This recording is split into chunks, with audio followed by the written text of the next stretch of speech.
خبر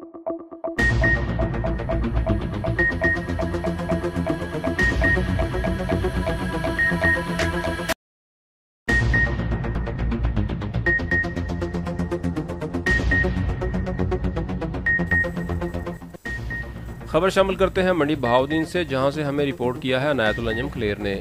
deputy commissioner Tasnim علی نے children ہسپتال میں بچوں کو پولیو کے قطرے پلا کر انسداد پولیو مہم کا افتتاح کر دیا۔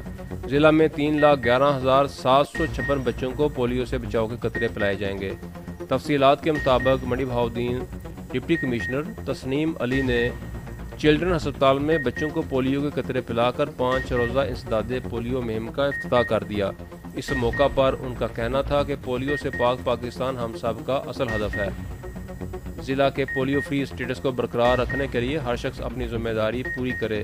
ان کا کہنا تھا کہ انسداد پولیو مہم کے دوران کورونا SOPs پر سختی سے عمل درآمد کیا جائے۔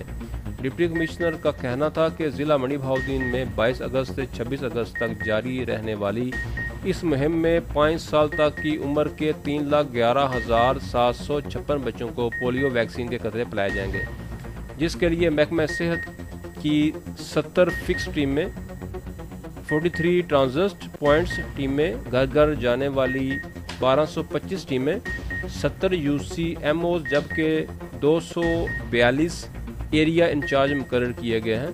اس موقع پر ڈپٹی کمشنر کا کہنا تھا کہ والدین اپنے بچوں کو پولیو سے بچاؤ کے قطرے پلانے کے لیے محکمہ صحت کی ٹیموں سے تعاون کریں تاکہ ہم اپنی آنے والی نسلوں کو اس خطرناک اور موذی مرض سے محفوظ رکھ سکیں۔